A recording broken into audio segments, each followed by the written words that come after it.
কলকাতার জোকা ম্যানেজমেন্ট কলেজে ধর্ষণের ঘটনার রেশ কাটতে না কাটতে নাবালিকা ছাত্রীকে অশ্লীল মেসেজ করার অভিযোগে গ্রেফতার স্কুলের প্রিন্সিপাল।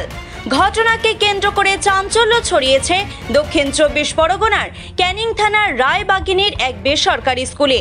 স্থানীয় ও পুলিশ সূত্রে জানা গিয়েছে, স্কুলটি খ্রিস্টান মিশনারি স্কুল হিসেবে পরিচিত। অভিযোগ, স্কুলের প্রিন্সিপাল লক্ষ্মণ লিমা ওই স্কুলের এক নাবালিকা ছাত্রীর হোয়াটসঅ্যাপে অশ্লীল মেসেজ পাঠায়। এরপর সেই ছাত্রীর কাছে পাঠানো মেসেজ দেখে ক্ষোভে ফেটে পড়েন ওই ছাত্রীর পরিবার। এরপর ওই ছাত্রীর বাবা মা এসে স্কুলে প্রতিবাদ জানান। স্কুলে ছুটে আসে ক্যানিং থানার পুলিশ। স্কুল থেকে প্রিন্সিপালকে আটক করে পুলিশ।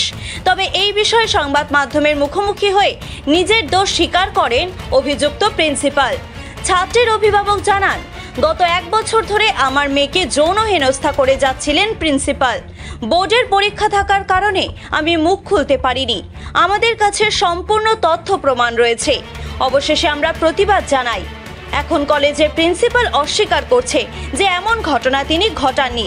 প্রতিনিয়ত আমার মেয়ের ফোনে উনি অশ্লীল মেসেজ পাঠাতেন।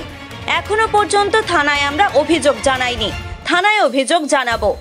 এই ঘটনায় কার্যত ক্ষোভে ফুঁসছে এলাকার মানুষজনেরা। শিক্ষক হয়ে কিভাবে ছাত্রীকে অশ্লীল মেসেজ করতে পারে, উঠছে প্রশ্ন।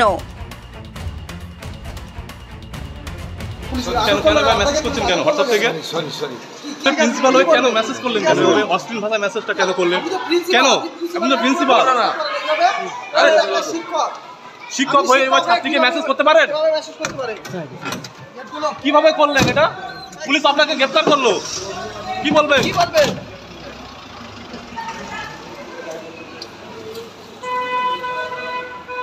যে ঘটনাটা কি হয়েছে, মানে প্রিন্সিপালকে কেন পুলিশ আটক করলো বা কি বিষয়টা কি? প্রিন্সিপাল গত 1 বছর ধরে আমার মেয়েকে সেক্সুয়ালি অ্যাসল্ট করে যাচ্ছে। আচ্ছা, আমরা ও বোর্ড এক্সাম দেবে বলে এটা করেছি, ধৈর্য ধরে ছিলাম এতদিন। আচ্ছা, ওর সব রকম কাগজপত্র আমরা পেয়ে গেছি। গিয়ে এবার আমরা স্টেপটা নেওয়া শুরু করেছি।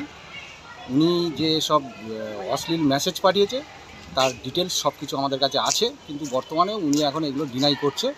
আমরা কিন্তু সেটা মানব না। এ বিষয়ে কি আপনারা থানায় অভিযোগ করবেন? দেখছি, এখনও ঠিক করিনি।